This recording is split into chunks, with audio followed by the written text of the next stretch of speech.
Hi hello. അപ്പോൾ ഒരുപാട് ദിവസമായി ലോങ് വീഡിയോ ഒക്കെ ഇട്ടിട്ട്, അപ്പോൾ ഒരു ലോങ് വീഡിയോ നമുക്ക് ചെയ്താലാന്ന് ഞാനിങ്ങനെ ആലോചിച്ചിങ്ങനെ ഇരിക്കുമ്പോഴാണ് നമുക്ക് പുസ്തകത്തിന് ഇപ്പം ബാക്ക് ടു സ്കൂളല്ലേ, അപ്പോൾ നമ്മൾക്ക് ബുക്കൊക്കെ വാങ്ങിക്കാൻ വേണ്ടിയിട്ട് പോകണം. എൻ്റെ വീഡിയോയും കാര്യങ്ങളൊക്കെ ചെയ്യുക. പിന്നെ എൻ്റെ അനിയത്തിൻ്റെ ബർത്ത്ഡേയും കൂടിയാണ്, അപ്പോൾ ഒരു ബർത്ത്ഡേ വ്ളോഗ് കാണിട്ടുന്നത്. നമ്മൾ പുസ്തകമൊക്കെ വാങ്ങിക്കാൻ വന്നേക്കുന്നത് കോടതിയുടെ തൊട്ടരികത്തുള്ള 132 ഇത് 123 സഹകരണ സംഘമായിട്ട് നടത്തണ ഒരു ബുക്ക് സ്റ്റാളാണ് കേട്ടോ. അവിടെ നല്ല വമ്പിച്ച ഓഫറും കാര്യങ്ങളൊക്കെ ഉണ്ട്. പക്ഷെ വന്ന് ക്യൂ നിന്നാൽ മാത്രമേ കിട്ടുള്ളൂ കേട്ടോ. അത്രയും തിരക്കാണ്. എന്ന് വെച്ചാൽ വില കുറവുള്ളതുകൊണ്ട് തന്നെ ആളുകൾ മുഴുവനും വന്ന് വാങ്ങിക്കുന്ന ഒരു സ്ഥലവും കൂടിയാണിത്. നമ്മൾ അപ്പം അറ്റം പറ്റി നിൽക്കുന്ന നേരത്ത് സ്കൂളിന്റെ തലേ ദിവസവും വന്നിട്ടാണ് വാങ്ങിക്കാൻ വന്നപ്പോഴും നല്ല ക്യൂ ഉണ്ട് കേട്ടോ. അപ്പൊ അവിടെ നിന്നിട്ട് രക്ഷയില്ലാന്ന് കഴിഞ്ഞപ്പോൾ നമ്മൾ അടുത്ത വില കുറവിൻ്റെ ഉള്ള ഒരു സ്ഥലത്തോട്ട് വന്നിട്ടാ. ഇതിപ്പോ മാതാ ഹോമിയോ ക്ലിനിക് ഉണ്ട് പറൂര്, ലക്ഷ്മി കോളേജിന്റെ ഒക്കെ അരികത്തായിട്ടാണ് തോന്നുന്നത്. അപ്പോൾ അവൻ്റെ ഇവിടെ ഹോൾസെയിലായിട്ട് റീറ്റെയിലായിട്ട് നടത്തുന്ന ഒരു വീട്ടിൽ തന്നെ ചെറിയൊരു തിക്കും തിരക്കും കാണുമ്പോൾ നമുക്ക് മനസ്സിലാവും ആ മാതാ ഹോമിയോന്റെ തൊട്ട് മുമ്പിൽ തന്നെയാണ് ഈ ഒരു കട. അപ്പൊ ബുക്കൊക്കെ ഇനിയും വാങ്ങിക്കാത്തവരൊക്കെ ഉണ്ട് പറൂർ സൈഡ് ആ ഭാഗത്തുള്ളവരൊക്കെ ആണെന്നുണ്ടെന്നുണ്ടെങ്കിൽ പോകാൻ പറ്റിയ 2 കടകളാണ് ട്ടോ ഇതൊക്കെ. വില കുറവിന് കിട്ടുന്ന സാധനങ്ങൾ. അങ്ങനെ നമ്മൾ ഒരു 900-ന്റെ ബില്ലൊക്കെ അങ്ങനെ ഇട്ട് കഴിഞ്ഞിട്ട് നമ്മൾ സാധനങ്ങളൊക്കെ വാങ്ങിച്ചു കഴിഞ്ഞിട്ട് നമ്മൾ നേരെ പോയിനെ. ഇനിയിപ്പം പോകുന്ന വഴി ഒരു ചായയൊക്കെ കുടിച്ചിട്ട് ഇനിയിപ്പോൾ പോകാന്ന് ഓർത്ത്. മിക്കുവിൻ്റെ സ്കൂളിട്ടൊക്കെ കഴിഞ്ഞില്ലേ, ഓരോടത്തും അങ്ങനെ കാര്യമായിട്ടൊക്കെ ഒന്നും കൊണ്ടുപോയിട്ടൊന്നുമില്ല കേട്ടോ. വെക്കേഷന് വീട്ടിൽ തന്നെയായിരുന്നു. വീട് എൻ്റെ ഓഫീസ്, വീട് എൻ്റെ ഓഫീസ്, ഇത് തന്നെയായിരുന്നു കേട്ടോ അവൻ്റെ ലോകം. അപ്പോൾ ഷവർമ്മയൊക്കെ പറഞ്ഞിട്ട് ബക്കറ്റ് ലിസ്റ്റിൽ ഇട്ട് വെച്ച് പാവം കൊച്ചിന് ഇടയ്ക്കൊക്കെ ഇങ്ങനെ വാങ്ങിച്ചുകൊണ്ട് കൊടുക്കുന്നുണ്ടെന്ന്. എന്തായാലും അവന് പുറത്തൊന്നും കൊണ്ടുപോയിക്കൊണ്ടൊന്നും വാങ്ങിച്ചു കൊടുക്കാൻ ആ വെക്കേഷനും കൊണ്ടുപോയേ അങ്ങനത്തെ പരിപാടികളൊക്കെ ഒന്നും ഭയങ്കര ചുരുക്കമാണ്. എന്ന് വെച്ചാൽ എനിക്ക് ഈ ലീവും കാര്യങ്ങളൊന്നും കിട്ടാത്തതുകൊണ്ടാണ് ഞാൻ ഇവരെയും കൂട്ടിയിട്ട് അങ്ങനെ പുറത്തു പോകലൊക്കെ വിരളമുണ്ട്. അപ്പൊ മൂത്താളെ കൂട്ടിയിട്ടില്ല, ഞങ്ങൾ മാത്രമുള്ള കേട്ടോ. പുസ്തകങ്ങളൊക്കെ വാങ്ങിച്ച് പോകുന്ന വഴിക്ക് ഇനിയിപ്പോ ഒരു ഷവർമയൊക്കെ വാങ്ങിച്ചു കൊടുത്ത് മിക്കൂസിനെ ഒന്ന് സെറ്റാക്കിയിട്ട് പറ്റിക്കാന്നൊക്കെ ഓർത്ത് നമ്മളിവിടെ കയറിയൊക്കെ ഉണ്ട്. അപ്പൊ ഞാൻ ഡയറ്റിലാണ്. ഡയറ്റിലെന്ന് വെച്ച് കഴിഞ്ഞാൽ ഞാനിപ്പോൾ അങ്ങനെ ബീഫ് അങ്ങനെയുള്ള സാധനങ്ങളൊന്നും കഴിക്കണ്ടെന്ന് ഓർത്ത് തീരുമാനിച്ചുകൊണ്ടിരിക്കും. ഈ മനുഷ്യനെ എന്നെ ഇങ്ങനെയുള്ള സാധനങ്ങളൊക്കെ കിട്ടുന്നിടത്ത് പോയിക്കൊണ്ട് എന്നെ പ്രലോഭിപ്പിക്കും. ഞാൻ അതുകൊണ്ടാണ് കണ്ണും പിടിച്ച് നോക്കിയത് കേട്ടോ. അപ്പം എനിക്ക് വേണ്ട, എന്നെ നിർബന്ധിക്കരുത് എന്നൊക്കെ പറഞ്ഞാലും ഈ അനുചേട്ടൻ എന്നെ നിർബന്ധിക്കും. അപ്പൊ ഞാൻ കഴിച്ചു പോകും. ഇതാണ് സാധാരണ ഇപ്പൊ സംഭവിച്ചുകൊണ്ടിരിക്കുന്നത്. അപ്പൊ ഞാൻ വേണ്ടാന്ന് പറഞ്ഞിട്ടും ഒരു ഷവർമ വാങ്ങിച്ചിട്ട് ഞാനിങ്ങനെ കഴിക്കാണ്ടിരിക്കണാണെന്ന് അത് വിഷമമാണെന്നും പറഞ്ഞിട്ട് ഒരു കടിയെങ്കിലും കടിക്കാൻ പറഞ്ഞ് നിർബന്ധിച്ച് കഴിഞ്ഞപ്പോൾ ഞാനൊരു കടിയൊക്കെ കടിച്ചു കഴിഞ്ഞിട്ട് ബാക്കി ഞാൻ അങ്ങോട്ട് കൊടുത്തിട്ടാ. മാക്സിമം ഒന്നും കഴിക്കാണ്ട് എങ്ങനെയെങ്കിലും ഒക്കെ ഒന്ന് ഡയറ്റ് എടുക്കണോ എന്നുള്ളൊരു തീരുമാനത്തിലാണ് ഞാനിപ്പോൾ. വേറെ വണ്ണം കുറക്കാനും കാര്യങ്ങളൊന്നുമല്ല, എൻ്റെ ഹെൽത്ത് ഇഷ്യൂസും കാര്യങ്ങളൊക്കെ ഉള്ളതുകൊണ്ട് തന്നെ കുറച്ചൊക്കെ നമ്മൾ തന്നെ ശ്രദ്ധിച്ചില്ലെന്നുണ്ടെന്നുണ്ടെങ്കിൽ നമ്മളുടെ ബോഡി നമ്മൾ തന്നെ ശ്രദ്ധിക്കണ്ടേ. അപ്പോൾ ഞാനായിട്ട് തന്നെ തീരുമാനിച്ചതാണ് കുറച്ച് നാളത്തൊക്കെ ഒന്നും അധികം സാധനങ്ങളൊക്കെ ഒന്നും ഇങ്ങനെ വാരി വലിച്ചൊന്നും കഴിക്കരുതെന്നൊക്കെ. ഇഷ്ടമുള്ള സാധനങ്ങളൊക്കെ അപ്പോൾ മാറ്റി വെച്ചേക്കണം, വേണ്ടാന്ന് വെക്കണോന്നൊക്കെ തീരുമാനിച്ചൊക്കെയാണ്. അപ്പോൾ നടക്കുമെന്നൊന്നും എനിക്കറിയില്ല. അപ്പോൾ അഞ്ചേട്ടനൊരു വിഷമം വേണ്ടാന്ന് ഓർത്തിട്ട് ഞാനൊരു ഷാർജ ഷെയ്ക്കൊക്കെ പറഞ്ഞു. ഷെയ്ക്ക് ആകുമ്പോൾ വലിയ കുഴപ്പമൊന്നുമില്ലല്ലോ. എത്ര പെട്ടെന്നാണല്ലേ വെക്കേഷനൊക്കെ കഴിഞ്ഞു പോയത്. എനിക്കാണെങ്കിൽ ഭയങ്കര വിഷമമാണ്. എന്ന് വെച്ചാൽ 2 മാസം ഉണ്ടായിട്ട് കൂടെ എനിക്ക് അധികം സമയമൊന്നും ഇരിക്കാൻ പറ്റിയിട്ടില്ല. പിന്നെ അവരായിട്ട് എനിക്ക് ശനിയാഴ്ചകളിലൊക്കെ വർക്കറ്റ് ഹോം തന്നുകൊണ്ട് ആ ശനിയാഴ്ച മാത്രമേ ഇവരുടെ കൂടെയൊക്കെ ഇങ്ങനെ ഇരിക്കാനും അവർക്ക് ഇഷ്ടമുള്ളത് എന്തെങ്കിലുമൊക്കെ ഉണ്ടാക്കി കൊടുക്കാനൊക്കെ പറ്റിയിട്ടുള്ളൂ. എന്തായാലും പറഞ്ഞ നേരം ചിമ്മണ നേരം കൊണ്ട് പറഞ്ഞ നേരം കൊണ്ട് സ്കൂൾ വർക്കാണ്. ഇപ്പം നാളെ എല്ലാവരും പോവും. പിന്നെ ഞാൻ വീട്ടിലില്ലാത്തത് കൊണ്ട് തന്നെ ല്ലേ ആ ഒരു സങ്കടം ഉണ്ടാവൂല. അമ്മച്ചിക്കൊക്കെ ആയിരിക്കും ഭയങ്കര സങ്കടം, പിള്ളേരുടെ അനക്കവും ഇതൊക്കെ ഇല്ലാണ്ടായി കഴിയുമ്പോൾ. അങ്ങനെ നേരെ പോഞ്ഞ വഴി നമ്മൾ റേഷൻ കടയിൽ കയറി കേട്ടോ. 30-ാം തീയതിയാണ്. അപ്പം ഇനിയിപ്പോൾ റേഷനരി കിട്ടില്ലെന്നും പറഞ്ഞുകൊണ്ട് എൻ്റെ അമ്മായിമ്മക്ക് ഏറ്റവും ഒരു ടെൻഷനുള്ളൊരു കാര്യം എന്താണെന്ന് ചോദിച്ചു കഴിഞ്ഞാൽ ഈ ഒരു സംഭവം ഉണ്ടാവും. ഇപ്പം അരിയും ഇതൊന്നും നമ്മുടെ വീട്ടിലെത്തിയിട്ട് അത് കിട്ടിയിട്ട് കഞ്ഞി വെക്കേണ്ട ഒരവസ്ഥയിലല്ലെങ്കിൽ പോലും ഈ സംഭവങ്ങളൊക്കെ വാങ്ങിച്ച് നമ്മുടെ വീട്ടിൽ സ്റ്റോർ ചെയ്ത് കഴിഞ്ഞാലാണ് അമ്മച്ചിക്കൊരു സമാധാനം. അപ്പം ഇതാട്ട ടെൻഷൻ മുഴുവനും. 41 ദിവസം ഇപ്പൊ മാറി അവിടെ നിൽക്കുമ്പോഴായാലും എന്നെ വിളിച്ചിട്ട് പറയും, റേഷൻ കടയിൽ പോകേണ്ട സമയമാകുമ്പോൾ കറക്റ്റ് വിളിച്ച് പറയും, പോണോട്ടാ റേഷൻ കടയിൽ പോകാൻ നേരമായിട്ടാ, സാധനങ്ങൾ വാങ്ങിച്ചു വെക്കണോട്ടാന്ന്. അതാ പണ്ട് തുടങ്ങിയുള്ളൊരു ശീലമായിട്ടാണ്. അതുകൊണ്ട് ഇങ്ങനെ നമ്മൾക്ക് ഇത് തന്നെ ആയിരിക്കും. 30-ാം തീയതി ആവണതിന് തൊട്ട് മുന്നേ ഇങ്ങനെ പറഞ്ഞുകൊണ്ടിരിക്കും. അങ്ങനെ റേഷൻ കടയിൽ പോയി സാധനങ്ങളൊക്കെ വാങ്ങിച്ച് അത് വീട്ടിൽ കൊണ്ടുവന്ന് എത്തിച്ച് നമ്മുടെ വീട്ടിലോട്ട് തിരിച്ചു പോരേണ്ട. നമ്മുടെ വീട്ടിലാണെങ്കിൽ കണ്ണടച്ചെത്തണ ഉറക്കുന്ന നേരം കൊണ്ട് നമ്മുടെ വീട്ടിലെത്തും. അനുശ്വരൻ്റെ വീട്ടിൽ നിന്ന് ഒരു സ്റ്റോപ്പ് മാറിയിട്ടാണ് എൻ്റെ വീട്ടിൽ. അപ്പം അനിയത്തിയുടെ ബർത്ത്ഡേ ആണ്. അപ്പം അവൾക്കൊരു ചെറിയൊരു ഗിഫ്റ്റൊക്കെ വാങ്ങിച്ചിട്ടുണ്ടായിരുന്നു കേട്ടോ. അപ്പം ഇനിയിപ്പോൾ അതൊക്കെ കൊടുത്ത് ആളെ ഹാപ്പിയായി. ആൾക്ക് എന്തോ ഭയങ്കര സംഭവം പോലെ 2 ദിവസം മുമ്പേ തുടങ്ങും ബർത്ത്ഡേ ആണെന്നുണ്ടെന്നുണ്ടെങ്കിൽ എല്ലാവരും വരൂല എന്ന് ചോദിച്ചു. നമ്മൾക്കാണെന്നുണ്ടെങ്കിൽ ഈ വെക്കേഷനൊക്കെ കഴിഞ്ഞിട്ട് എല്ലാവരും സ്കൂളിലോട്ടൊക്കെ പോണതിൻ്റെയും കൂടി ഒരു ഇതായിട്ട് എല്ലാവരും കൂടി 30-ാം തീയതി എല്ലാവരും കൂടി വീട്ടിലെ ഉണ്ടാവും എന്തായാലും. അപ്പം അപ്പച്ചനുള്ള സമയത്തും അങ്ങനെ തന്നെയായിരുന്നു. അപ്പച്ചനില്ലാത്തപ്പോഴും അതങ്ങനെ തുടർന്ന് ഇങ്ങനെ പോണുണ്ട് കേട്ടോ. അങ്ങനെ എല്ലാവരും ഒന്നുമില്ല, നമ്മളുടെ ഫാമിലിയിലെ എല്ലാ ചേച്ചിമാരെല്ലാവരും. അപ്പം ഇന്നലെ ഞാൻ ഷോർട്സ് ഇട്ട് കഴിഞ്ഞപ്പോൾ ചോദിച്ചിട്ടുണ്ടായിരുന്നത് 4 പേരെയും കണ്ടിട്ട് ഒരേപോലെ ഇരിക്കണ ഉണ്ടല്ലോ എന്നൊക്കെ. അങ്ങനെ 4 പെൺപിള്ളേരാണ്, വിധു, മധു, യദു, രതു. അതിനകത്ത് 3ാമത്തെ ആളാണ് കേട്ടോ ഞാൻ. ഞാനായിരുന്നു കൂട്ടത്തില് ഇൻട്രോവേർട്ട്. ഇൻട്രോവേർട്ട് എന്ന് വെച്ച് കഴിഞ്ഞാൽ ഒന്നിനും പങ്കെടുക്കൂല, ഒന്നിനും മുമ്പിലോട്ട് വരാനായിട്ട് കുറച്ച് മടിയുള്ള കൂട്ടത്തിലായിരുന്നു കേട്ടോ ഞാൻ. ഇങ്ങനെ ആരോടും മിണ്ടൂല, മൊത്തത്തിലൊരു സൈലന്റ് ആയിരുന്നു. ഇപ്പൊ മൊത്തം വയലന്റ് ആണ് ട്ടോ. അതിനെ കാണുന്നവരും എന്റെ വീഡിയോസ് ഒക്കെ പെട്ടെന്ന് അപ്രത്യക്ഷമായിട്ട് വീഡിയോ ഷോർട്സ് ഒക്കെ കാണുന്ന ആൾക്കാരൊക്കെ പറയും, നീ എന്താണ് ഇത് ഇങ്ങനെ, എങ്ങനെ ഇപ്പം മാറി, നീ ഇങ്ങനെ സ്റ്റേജിന്റെ മറയിൽ പോലും നിന്ന് വെച്ച ഒരാള്, മിണ്ടാത്ത ഒരാള്, ഇൻട്രോവേർട്ടായ ആള്, നീ ഇതെങ്ങനെ ഇങ്ങനെ ആയി എന്നൊക്കെ ചോദിക്കോട്ടെ. ഞാൻ തന്നെയാണെന്നൊക്കെ കുറെ പേരൊക്കെ അന്വേഷിക്കാറുണ്ട്, തിരക്കാറുണ്ട്, നേരിട്ട് കാണുമ്പോൾ ഇത് പറയാറുണ്ട്, ആക്റ്റീവായതിന്റെ പിന്നിലുള്ള രഹസ്യമൊക്കെ ചോദിക്കാറുണ്ട്. വേറെ ഒന്നല്ല കേട്ടോ, അന്ന് പൂപ്പൂത്തി അങ്ങോട്ട് വീണ് കഴിഞ്ഞപ്പോഴാണ് ഈ ഫുൾ എനർജറ്റിക് ആയിട്ട് നമ്മുടെ ജീവിതത്തിനൊക്കെ അധികം വലിയ ഇതൊന്നും ഇല്ലെന്നുള്ളത് യാഥാർത്ഥ്യം മനസ്സിലാക്കിയപ്പോഴാണ് നമ്മളിങ്ങനെ ഇരുന്നിട്ട് കാര്യമില്ല, നമ്മൾ നല്ല ആക്റ്റീവ് ആവണം, നമ്മളുടെ ജീവിതം നമ്മൾ ആസ്വദിക്കണമെന്ന് അന്നാണ് എനിക്ക് മനസ്സിലായത്. അന്ന് തുടങ്ങി ഇങ്ങനെ ആക്റ്റീവാണ് ഞാൻ.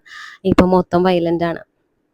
അപ്പൊ എന്റെ മോനും ഉണ്ട് കേട്ടാ, അവനും ഇതേ സഹായത്തിനുണ്ട്. പിന്നെ ഞാൻ നിങ്ങൾക്ക് ഒരു സാധനം കാണിച്ചു തരാട്ടോ. ഇത് നോക്കി, ഇത്രയും പേരക്കിടാങ്ങളുള്ള ഈ വീട്ടിലത്തെ ഉപ്പിലിട്ട് വെച്ചേക്കുന്ന സാധനങ്ങളാണ്ട് ഈ കാണുന്നത്. കൈ കിട്ടുന്ന സാധനങ്ങൾ മുഴുവൻ അമ്മച്ചി ഉപ്പിലിട്ട് വെക്കും, പക്ഷെ ഇതൊന്നും തരൂല ഞങ്ങൾക്ക്. അങ്ങനത്തെ ഒരു അമ്മച്ചിയാണ്. ഇതൊക്കെ അമ്മച്ചി കാണുമ്പോൾ എനിക്ക് നല്ലതിന് കേൾക്കും, എന്നാലും കുഴപ്പമില്ല. എന്നിട്ട് അമ്മച്ചി കണ്ണ് തെറ്റി അമ്മച്ചിട്ട് അങ്ങോട്ട് മാറി കഴിഞ്ഞപ്പോൾ ഒരു പാത്രത്തിൽ നെല്ലിക്കാപ്പുളി എടുത്ത് കഴിഞ്ഞിട്ട് ഞാനും മോനും കൂടി മുമ്പ് വന്നിരുന്നിട്ട് തിന്നേണ്ടം. ഇതെങ്ങനെ കണ്ടു കഴിഞ്ഞാൽ ഈ വഴി ഇപ്പൊ തന്നെ ഓടേണ്ടി വരും.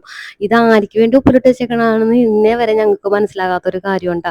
ഇതൊക്കെ ഉപ്പിലിട്ട് ഇങ്ങനെ വെച്ച് കഴിഞ്ഞിട്ട് പേരക്കിടാങ്ങളൊക്കെ വരുമ്പോൾ എടുത്തു കൊടുക്കും, ആ ഒരു സന്തോഷമല്ല, അതിന് വേണ്ടിയിട്ടാണ് ഇത് ഉണ്ടാക്കി ഇട്ട് വെച്ചേക്കണെന്നുണ്ടെങ്കിൽ പിന്നെയുണ്ട്. ഇതിങ്ങനെ ഇട്ട് വെച്ചെന്നല്ലാണ്ട് ഇതൊരാൾക്ക് എടുത്തു കൊടുക്കാനാ, ഇതൊന്നും ആർക്കും തരാനൊക്കെ മടിയാണ് കേട്ടോ അമ്മച്ചിക്ക്. പക്ഷെ അമ്മച്ചി ഇങ്ങനെ ഇല്ലാത്ത അവസരങ്ങളിൽ, അമ്മച്ചി അങ്ങോട്ട് കണ്ണ് കെട്ടണ അവസരങ്ങളിൽ ഞങ്ങൾ ഇതൊക്കെ കട്ടെടുത്ത് ഇങ്ങനെ കഴിക്കും. അപ്പം അമ്മച്ചി നൈസായിട്ട് അപ്പുറത്തോട്ട് മാറിയതൊക്കെ തന്നെ ഞങ്ങൾ കുറച്ച് നെല്ലിക്കാപ്പുളിയൊക്കെ എടുത്തിട്ട് മുമ്പ് വന്നിരുന്നിട്ട് ഞാനും മോനും കൂടിയൊക്കെ കഴിക്കേണ്ട. അപ്പോഴൊക്കെ ഏകദേശം ചില്ലി ചിക്കൻ്റെ പരിപാടിയൊക്കെ കഴിഞ്ഞിട്ടുണ്ട്. ഫ്രൈഡ് റൈസും ചെയ്തുകൊണ്ടിരിക്കുന്നുണ്ട് കേട്ടോ. ഇതിപ്പോൾ 2ാമത്തെ ചേച്ചി പറഞ്ഞിട്ടുണ്ട് പറയണോന്ന് എല്ലാവരോടും. ഇതിൻ്റെ സ്പെഷ്യലിസ്റ്റാണ് നമ്മുടെ 2ാമത്തെ ചേച്ചി. ഇതിൻ്റെ നിങ്ങൾക്ക് റെസിപ്പിയും കാര്യങ്ങളൊക്കെ അറിയണമെന്നുണ്ടെന്നുണ്ടെങ്കിൽ ഡീറ്റെയിൽ ആയിട്ട് ഞാൻ അവളുടെ വീട്ടിൽ സെറ്റ് ചെയ്തിട്ട് സാധനങ്ങളൊക്കെ വാങ്ങിച്ചിട്ട് ഒരു ദിവസം നിങ്ങൾക്ക് വേണ്ടിയിട്ട് ഞാൻ ഈ റെസിപ്പി ചെയ്ത് കാണിച്ചു തരാം. ഡീറ്റെയിൽ ആയിട്ടൊക്കെ ഞാൻ ഇപ്പോൾ ഒന്ന് പിടിക്കാൻ എനിക്ക് പറ്റിയിട്ടുണ്ടായിരുന്നില്ല, എനിക്ക് ഇന്നലെ ഒട്ടും വയ്യായിരുന്നു. അപ്പം നിങ്ങൾക്ക് ഇത് അറിയണമെന്നുണ്ടെന്നുണ്ടെങ്കിൽ തീർച്ചയായിട്ടും ഞാൻ 2ാമത്തെ ചേച്ചിയോട് പറഞ്ഞ് വീട്ടിൽ അതിനുള്ള സെറ്റപ്പും കാര്യങ്ങളൊക്കെ ഞാൻ ഉറപ്പായിട്ടും ചെയ്തിരിക്കും.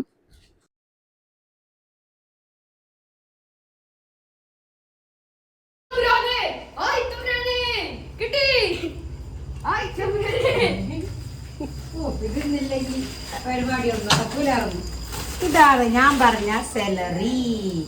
ഇതിനു വേണ്ടിയാണ് ഞാൻ രാവിലെ മുതൽ കാത്തിരുന്നത്. രാവിലെ മുതൽ അന്വേഷിച്ചെടുക്കേണ്ട സെലറി എന്ന് പറയുന്ന സാധനം കയ്യിലിരിക്കുന്നുണ്ട്. അതാണ് നമ്മുടെ ഫ്രൈഡ് റൈസിന് ആ ഫ്ലേവറും കാര്യങ്ങളൊക്കെ ഉണ്ടാവുന്നത് സെലറി ഇടുമ്പോഴാണ് കേട്ടോ. അപ്പൊ സെലറി അന്വേഷിച്ച് കുറേ നേരം നടന്നു. അപ്പോൾ ലാസ്റ്റ് സെലറി കിട്ടിയതിന്റെ സന്തോഷമാണ് ഇപ്പൊ കണ്ടത് കേട്ടോ. അപ്പോഴേക്കും നമ്മളുടെ ഏകദേശം പണികളൊക്കെ കഴിഞ്ഞിട്ടുണ്ട്. ഇനിയിപ്പോൾ സെലറിയും കൂടെ അരിഞ്ഞിട്ടിട്ട് നമ്മൾക്ക് ചോറ് ഊറ്റി വെച്ചേക്കണം കൂടി ചേർത്തിട്ട് മിക്സ് ചെയ്ത് കഴിയുമ്പോഴേക്കും നമ്മളുടെ ഈ പരിപാടികളൊക്കെ ഏകദേശം സെറ്റാണ്. നമ്മളപ്പുറത്ത് ഡെക്കറേഷനും കാര്യങ്ങളൊക്കെ അത് അങ്ങനെ നടത്തിക്കൊണ്ടിരിക്കുകയുണ്ട്. അപ്പോൾ ഇനിയിപ്പോൾ മിക്സ് ചെയ്യണ സമയമാണ്. സെലറിയൊക്കെ അരിഞ്ഞിട്ടിട്ട് നമ്മൾ മിക്സോട് മിക്സ് ആണ് ഇനി.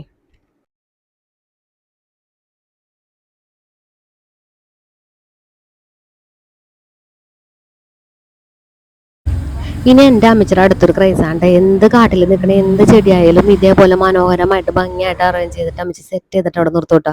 എന്ത് ചെടി പിടിക്കുകയും ചെയ്യോട്ടോ അമ്മച്ചി ഓടിച്ചു കഴിഞ്ഞാൽ. ഇപ്പൊ കാട്ടിൽ നിന്ന് വെച്ചൊരു പുല്ലാണ്ടി കാണുന്നത്, അതിനെ ഭംഗിയായിട്ട് അലങ്കരിച്ച് വെച്ചേക്കണമൊക്കെ ഇതേപോലെ ഓരോ ചെടികളൊക്കെ ഇങ്ങനെ ഭംഗിയായിട്ടൊക്കെ അമ്മച്ചിനെ കൊണ്ട് പറ്റുന്ന പോലെ കലാവിരുതിലൂടെ അതിനെ ഭംഗിയാക്കിയിട്ടൊക്കെ ഇങ്ങനെ നിർത്തോട്ടോ. ഏതൊരു കാട്ടുമുക്കിൽ നിന്ന് വെച്ച ചെടിയൊക്കെ കൊണ്ടുവന്ന് മേശപ്പുറത്ത് വെച്ചേക്കണുണ്ട് നല്ല ഭംഗിയായിട്ട്. ഇങ്ങനത്തെ ഉള്ള കഴിവൊന്നും ഞങ്ങൾക്ക് ഏകദേശം കിട്ടിയിട്ടില്ല കേട്ടോ. പിന്നെ ഇത് അമ്മച്ചിയുടെ ഒരു ആങ്ങളെയാണ് ഈ കാണുന്നത്. 2-3 ആങ്ങളമാരൊക്കെ ഉണ്ട്, അതിനകത്ത് ഒരാങ്ങളെയുണ്ട് ഇത്. അപ്പൊ ഈ ആങ്ങളെല്ലാവർക്കും പേരക്കിടങ്ങളൊക്കെ ഐസ്ക്രീം കൊണ്ടുവന്നിട്ടുണ്ടായിരുന്നുണ്ട്. അപ്പൊ അതൊക്കെ വിതരണം ചെയ്യുന്നതാണ്. അപ്പൊ ഞാനും ഇങ്ങനെ ചോദിച്ചോണ്ടിരിക്കേണ്ട സൈഡിൽ കൂടെ എനിക്കില്ലെന്ന്. അപ്പൊ പിള്ളേർക്ക് മാത്രമേ ഉള്ളൂ, അമ്മമാർക്കൊക്കെ ഒന്നും ഈ ലിസ്റ്റിൽ പെട്ടിട്ടില്ലെന്നും പറഞ്ഞിട്ടുണ്ട്. ഞാൻ ഈ ലിസ്റ്റിൽ നിന്നും പറഞ്ഞിട്ട് ഞാനിങ്ങനെ തർക്കിച്ചോണ്ടിരിക്കേണ്ട, എനിക്കും ഒരു ഐസ്ക്രീം തരാൻ പറഞ്ഞിട്ട് കെഞ്ചി ഇങ്ങനെ ചോദിച്ചോണ്ടിരിക്കുന്നത്. ലാസ്റ്റ് എനിക്ക് അങ്കിൾ എനിക്ക് ഒരു ഐസ്ക്രീം തന്നിട്ടാ. ഇങ്ങനെയൊക്കെ ഒരു അവസരങ്ങളും കാര്യങ്ങളൊക്കെ ഉണ്ടാകുമ്പോഴാണ് ഞാൻ സത്യം പറഞ്ഞാൽ ഞാൻ എൻ്റെ വീട്ടിലോട്ട് ഇങ്ങനെ വന്ന് തലപൊക്കാൻ വരാറുള്ളൂ. അപ്പൊ അതിനിടയിൽ ഇതേ നമ്മളുടെ ആ കേക്കൊക്കെ കൊണ്ടുവന്നിട്ടുണ്ട് കേട്ടോ. രണ്ടാമത്തെ ചേച്ചിക്ക് സങ്കടപ്പെട്ടിട്ട് ഇങ്ങനെ വിഷമിച്ചിരിക്കണതിന്റെ കാര്യം വേറെ ഒന്നല്ല. നാളെ കഴിഞ്ഞ് മറ്റന്നാ നമ്മളൊക്കെ വിട്ട് ചേച്ചി മാൾട്ടക്ക് പോയിട്ടോ.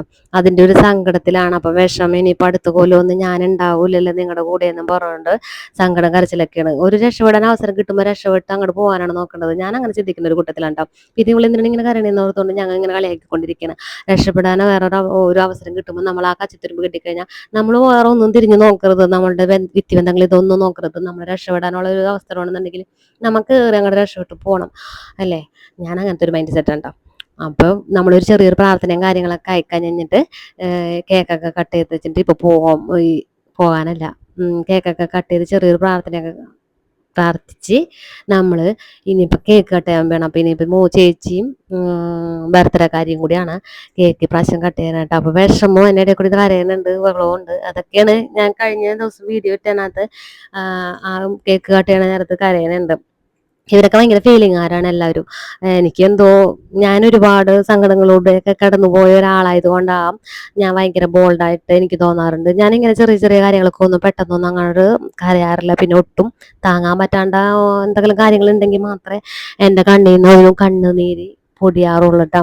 അത് ഞാൻ എൻ്റെ അനുഭവങ്ങൾ കൊണ്ട് ഞാൻ എന്നെ ബോൾഡാക്കി എടുത്തുകൊണ്ടായിരിക്കും. അങ്ങനെ ചെറിയൊരു കാര്യത്തിന് ഇതേ നല്ലൊരു കാര്യമാണ് നാളെ മറ്റൊന്ന് സംഭവിക്കാൻ പോണം. പുറത്തോട്ട് പോകാനായിട്ട് ഒക്കെ എല്ലാം റെഡിയായി സെറ്റായി പോകാൻ പോയേന്. അപ്പൊ ബർത്ത്ഡേ ബ്ലോഗ് ഞാൻ ഇന്നലെ കഴിഞ്ഞ ദിവസം ഇട്ട് കഴിഞ്ഞപ്പോ ചേച്ചിമാരെ പോലെ ഉണ്ട് 4 പേരും ഒരേപോലെ ഇരിക്കണം എന്നൊക്കെ പറഞ്ഞ് കമന്റ് ഉണ്ടായിരുന്നിട്ടാ. അപ്പൊ ഇത് ഞങ്ങൾ 4 പേര് ചെടിത്തനേറ്റിമാരാണ്. ഇപ്പൊ കേക്ക് കൊടുക്കണ ഈ റോസ് കളറിലെ ഡ്രസ്സ് ഇട്ടതാണ് മൂത്ത ചേച്ചി മിതു. മറ്റേ ബ്ലാക്ക് ഡ്രസ്സ് ഇട്ട് വെച്ചത് കേക്ക് മുറിച്ചുകൊണ്ടിരിക്കുന്നത് രണ്ടാമത്തെ ചേച്ചി മധു. നടുക്ക് നിൽക്കുന്നത് ഞങ്ങളുടെ ഒരേ അനിയത്തി രതു. ഞാൻ യദു, നിങ്ങൾക്കറിയാലോ, ഇറ്റ്സ് മീ യദു. അപ്പോ ഇതൊക്കെയാണ് ഞങ്ങൾ 4 പെൺമടകളാണ് വീട്ടിലുള്ളത് കേട്ടോ. അപ്പൊ 4 പേരും കൂടി നിന്ന് കട്ട് ചെയ്ത് ഫോട്ടോ ഒക്കെ എടുത്ത് എന്തായാലും പോകയല്ലേ. അപ്പൊ ഒരുമിച്ച് നിന്നുള്ള ഫോട്ടോ ഒക്കെ ഇങ്ങനെ എടുത്ത് എല്ലാവരും കട്ട് ചെയ്ത് അനിയത്തിക്ക് വായിൽ വെച്ച് കൊടുത്ത് അങ്ങനെ കഴിഞ്ഞ പ്രാവശ്യത്തെ ബർത്ത്ഡേ ആഘോഷത്തിന്റെ വീഡിയോയും ഇതിനകത്ത് തന്നെ കിടപ്പുണ്ട് കേട്ടോ. ഇതിന് തൊട്ട് താഴെ ഇട്ടേക്കാം. ഞാൻ ഈ വീഡിയോ കണ്ടു കഴിഞ്ഞിട്ട് അത് കാണണമെന്നുണ്ടെന്നുണ്ടെങ്കിൽ അതും ഒന്ന് കണ്ടോ. ഞാൻ ഇതിനെ കൂടി താഴെ ഇട്ടേക്കാം കേട്ടോ. അങ്ങനെ കേക്ക് കട്ടിങ്ങും അതിൻ്റെ ഇടയിൽ കൂടി കരച്ചിലും ബഹളവും അതെല്ലാം ഇങ്ങനെ തകൃതിയായിട്ട് ഇങ്ങനെ നടന്നുകൊണ്ടിരിക്കുന്നുണ്ട്. ഇനിയിപ്പോൾ ഫുഡൊക്കെ കഴിക്കണം എല്ലാവരും കൂടി ഒരുമിച്ചിരുന്നിട്ട്. എന്നിട്ട് എല്ലാവരുടെയും വീടുകളിലോട്ട് പോകട്ടെ. ഞങ്ങൾ എല്ലാവരും ചുറ്റോട്ടൊക്കെ തന്നെ ഉണ്ട് കേട്ടോ. ഒന്ന് വിളിച്ചു കഴിഞ്ഞാൽ വിളിപ്പുറത്ത് വരാൻ പാകത്തിന് തന്നെ ഞങ്ങൾ എല്ലാവരും ദൂരമൊന്നും പോലില്ല. എല്ലാവരും അരികത്തരികത്ത് തന്നെയാണ്. ഞാനാണ് ഏറ്റവും അരികത്ത് തന്നെയാണ് കിടക്കുന്ന ആള്. ഈ ചിരിച്ചു നിൽക്കുന്ന ആള് ഇവിടെ അരിയത്തുള്ളതുകൊണ്ടാണ് ഞാൻ ഇവിടെ തന്നെ ആയിപ്പോയതട്ടെ, ഈ ഗോദ്രജിൽ തന്നെ. അങ്ങനെ നമ്മൾ ഇത് കേക്കൊക്കെ കട്ട് ചെയ്ത് കഴിച്ചിട്ട് ഇനിയിപ്പോൾ ഫുഡ് കഴിക്കാനിരിക്കാണ്ട് ഇനിയിപ്പോൾ തകൃതി ഫുഡിന്റെ തിരക്കാണ്. നമ്മൾ ചില്ലി ചിക്കനും ഫ്രൈഡ് റൈസ് ഉണ്ടാക്കിയപ്പോൾ തുടങ്ങി ഇങ്ങനെ കൊതിയിട്ട് ഇങ്ങനെ ഇരിക്കുന്നുണ്ട് എൻ്റെ ഇളയവനൊക്കെ. അപ്പം എല്ലാവരും കൂടിയൊക്കെ ഇരുന്നിട്ട് ഫുഡ് കഴിക്കേണ്ട. അപ്പൊ എൽബക്കുട്ടി ഇപ്പൊ അവിടെ ഇരുന്ന് വീഡിയോ കാണുന്നുണ്ടാവും ജർമ്മനിയിൽ. എൽബക്കുട്ടിയും ഈ ഒരു എൻ്റെ ഇടയിൽ സീറ്റിലിൻ്റെ ഇടയിൽ ഇരിക്കേണ്ടതാണ്. ആള് നേഴ്സിംഗ് പഠിക്കാൻ വേണ്ടിയിട്ട് ഇപ്പൊ ജർമ്മനിയിലാണ്. അപ്പൊ ആളവിടെ ഇരുന്ന് കാണുന്നുണ്ടെന്നുണ്ടെങ്കിൽ ഇതിൻ്റെ അടിയിലൊന്നും കമന്റ് ചെയ്തിട്ട് പോണോട്ടാ. ചെറിയൊരു വഴക്കൊക്കെ ഇട്ടുകൊണ്ട് പോയേക്കാണ് എന്നെ കൂടി. എനിക്കിപ്പോൾ വഴക്കൊന്നുമില്ല, എന്നാലും അവിടെ നിന്ന് കാണുന്നുണ്ടാവും. അപ്പം കാണുന്നുണ്ടെന്നുണ്ടെങ്കിൽ എന്നോട് വഴക്കൊന്നുമില്ലെന്നുണ്ടെങ്കിൽ ഈ വീഡിയോൻ്റെ അടിയിൽ കമന്റ് ഇടണം കേട്ടോ. അപ്പം എല്ലാവരും ഇരുന്നും കഴിക്കേണ്ട. ഇനി ബർത്ത്ഡേക്കാർക്ക് ഭയങ്കര സന്തോഷമായി. എന്താ വെച്ചാൽ കേക്കൊക്കെ കട്ട് ചെയ്ത് ഇങ്ങനെ എല്ലാവരും ഒക്കെ വന്ന് ഗിഫ്റ്റൊക്കെ കൊണ്ട് കൊടുക്കുമ്പോൾ ഭയങ്കര സന്തോഷമാണ് അവൾക്ക്. ഉള്ള സന്തോഷം എന്ന് പറയണത് ഈ ഒരു ബർത്ത്ഡേ ദിവസം നമ്മളെല്ലാവരും കൂടി ഒരുമിച്ച് കൂടി ഇങ്ങനെ കേക്കൊക്കെ കട്ട് ചെയ്ത് എല്ലാവരും ഗിഫ്റ്റൊക്കെ കൊണ്ട് കൊടുക്കുമ്പം കിട്ടണ ആ ഒരു സന്തോഷമേ പുള്ളിക്കാരത്തിക്കുള്ളൂ. അപ്പോൾ അതുകൊണ്ട് തന്നെ നമ്മൾ എങ്ങനെയെങ്കിലും മാക്സിമം ഭംഗിയായിട്ടൊക്കെ ബർത്ത്ഡേ ഒക്കെ ആഘോഷിക്കാറുണ്ട്. പറഞ്ഞ നേരം കൂടെയൊക്കെ നമ്മൾ ഫുഡും കടിയും കാര്യങ്ങളൊക്കെ കഴിഞ്ഞ് കഴിഞ്ഞിട്ട് ഇനിയിപ്പോൾ തിരിച്ച് വീട്ടിലോട്ട് പോയേട്ടാ. ഞാൻ പറഞ്ഞില്ല എൻ്റെ വീടിൻ്റെ ഒരു കണ്ണടച്ച് തുറക്കാവുന്ന അപ്പുറത്ത് തന്നെയാണ് വീട്ടിൽ. ഇതേ വീട്ടിൽ വന്ന പാടെ 4 എണ്ണം എൻ്റെ അനക്കം കെട്ടഞ്ഞപ്പോഴേക്കും ഓടി വന്നിട്ട് വാലാട്ടി ഇങ്ങനെ നിൽക്കുന്ന നിൽപ്പ് കാണുമ്പോൾ ഈ സ്നേഹത്തിൻ്റെ മുമ്പിൽ എന്തെന്നാ പറയണത്. അതാണ്ട വന്ന് കഴിഞ്ഞ് നമ്മൾ ഡ്രസ്സൊക്കെ മാറിക്കഴിഞ്ഞ് കഴിഞ്ഞാൽ നമ്മൾ എവിടെയെങ്കിലും പോകാൻ നിൽക്കുകയാണ്. ഞാനും മഞ്ഞുണ്ടെന്നുള്ള വീട്ടിൽ ഇങ്ങനെ കിടന്നുകൊണ്ടും കയ്യും കാലൊക്കെ ഇട്ടുപോക്കി നല്ല ആക്റ്റീവായിട്ട് 4 പേരുണ്ട്. നല്ല ആക്റ്റീവാണ്. പക്ഷേ ഈ 4 പേരെയും ഇവിടെ അക്കോമഡേറ്റ് ചെയ്യണമെന്ന് വെച്ച് കഴിഞ്ഞാൽ ഭയങ്കര ഒരു ബുദ്ധിമുട്ടും കാര്യങ്ങളുണ്ട്. കൂടില്ല, കോമ്പൗണ്ടുകളില്ല. അതുകൊണ്ടാണ് ഭയങ്കര കഷ്ടപ്പാടാണ് കേട്ടോ. എന്തായാലും എന്നെ കൊണ്ട് പറ്റണ പോലത്തിൽ ഒക്കെ ഇനി നോക്കാം എന്നുള്ള ഇതിൽ തന്നെ ഞാനിങ്ങനെ നിൽക്കുന്നത്. പക്ഷെ ഇവിടെ അമ്മച്ചിക്ക് ഒട്ടും ഇഷ്ടമില്ലാത്തതുകൊണ്ട് ഞാൻ ഭയങ്കര പ്രശ്നങ്ങളാണ് ട്ടോ. ആരെങ്കിലൊക്കെ ഞാൻ ഇടയ്ക്ക് പറയുന്നുണ്ട് വീഡിയോയിൽ, ഡോഗിനെയൊക്കെ അഡോപ്റ്റ് ചെയ്തെടുക്കാനായിട്ട് ആഗ്രഹം ഉണ്ടെന്നുണ്ടെങ്കിൽ എന്നെയായിട്ട് ഒന്ന് കോൺടാക്ട് ചെയ്യണമെന്നുണ്ടെങ്കിൽ ഉറപ്പായിട്ട് ഞാൻ തീർച്ചയായിട്ടും തരാം. നല്ല ഒരമ്മയുടെ മക്കളാണ് ഇവരൊക്കെ. അപ്പോൾ എല്ലാവരും സുരക്ഷിതമായ സ്ഥലങ്ങളിൽ എവിടെയെങ്കിലും എത്തിക്കാൻ പറ്റണമെങ്കിൽ എനിക്ക് ഭയങ്കര സന്തോഷം. അപ്പോൾ വീഡിയോക്ക് ആരെങ്കിലും കാണുന്നുണ്ടെന്നുണ്ടെങ്കിൽ കമൻറ്റ് ചെയ്തോ. കുഞ്ഞിനെ വേണമെന്നുണ്ടെങ്കിൽ ഉറപ്പായിട്ടും ഞാൻ കുഞ്ഞിനെ നിങ്ങൾക്ക് എത്തിച്ചു തരണമെന്നുണ്ടെങ്കിൽ എത്തിച്ചു തരാം. നിങ്ങൾ വന്നായിട്ട് കൊണ്ടുപോകാനാണെന്നുണ്ടെങ്കിൽ അത് അങ്ങനെ എന്താണെന്ന് വെച്ചാൽ നിങ്ങളുടെ ഉചിതം പോലെ. ഇനിയിപ്പോൾ ഇവർക്ക് ഒന്ന് ഫുഡ് കൊടുക്കട്ടെ കേട്ടോ ഞാൻ. ഈ പാത്രത്തിൽ ചോറൊക്കെ ഇട്ട് കഴിഞ്ഞിട്ട് ചോറിന്റെ ആ പാത്രത്തിന്റെ അനക്കം കേൾക്കുമ്പോഴേക്കും ഒരു ഒറ്റ ഓട്ടം കൊണ്ടിട്ട് ഈ 4 കൂടി അത് കാണുമ്പോൾ തന്നെ രസമുണ്ടാ. എന്നിട്ട് ഞാനിപ്പോൾ രണ്ടിടത്തും കൊണ്ടുപോയി മാറ്റി വെച്ചിട്ടുണ്ട്. അമ്മക്കുള്ള ചോറ് വേറെ സൈഡിലും പിള്ളേർക്കുള്ള ചോറ് വേറെ സ്ഥലത്തും ആയിട്ടാണ് കൊടുക്കണത്. എന്താ വെച്ചാൽ ഇവർ തമ്മിൽ കടിപിടി കൂടും കേട്ടോ. അപ്പം ഞാൻ ദേ അമ്മക്കുള്ള ചോറ് ഈ സൈഡിലും കൊണ്ടുപോയി കൊടുത്തിട്ടുണ്ട്, കുഞ്ഞുങ്ങൾക്കുള്ള ചോറ് അവിടെ കൊണ്ടുപോയി കൊടുത്തിട്ടുണ്ട്. ഇനി ചോറിട്ടൊക്കെ കഴിഞ്ഞിട്ട് ഇവിടെ എവിടെയെങ്കിലുമൊക്കെ വന്ന് കിടന്ന് 4 കൂടി ഉറങ്ങിക്കോളും. രണ്ടുപേർക്കുള്ള ചോറും കാര്യങ്ങളൊക്കെ ഉണ്ടാക്കി വെച്ചിട്ടൊക്കെ വേണമായിട്ട് ഇനിയിപ്പോൾ എല്ലാ ദിവസവും ഇപ്പോൾ ഓഫീസിലൊക്കെ പോയിക്കൊണ്ടിരിക്കുന്നത്. അപ്പോൾ 4 പേരും കൂടി നിന്നിട്ട് ദേ ഭക്ഷണമൊക്കെ കഴിച്ചുകൊണ്ടിരിക്കേണ്ട. 1 മാസം ആയിട്ടുള്ളൂ കേട്ടോ കുഞ്ഞുങ്ങൾക്ക്. പക്ഷെ നല്ലോണം ഫുഡും കാര്യങ്ങളൊക്കെ എടുത്ത് കഴിക്കുന്നുണ്ട്. അതുകൊണ്ട് തന്നെ വലിയ കുഴപ്പമൊന്നുമില്ല. അപ്പോൾ 4 പേരും കൂടി ഫുഡൊക്കെ അടിച്ച് ഇങ്ങനെ നിൽക്കണം. അപ്പോൾ ബർത്ത്ഡേ ബ്ലോഗ് ഇഷ്ടമായെന്നുണ്ടെങ്കിൽ എല്ലാവരും ലൈക്ക് ചെയ്യുക, ഷെയർ ചെയ്യുക, സബ്സ്ക്രൈബ് ചെയ്യുക. അപ്പോൾ ഓക്കെ, ഗുഡ് നൈറ്റ്.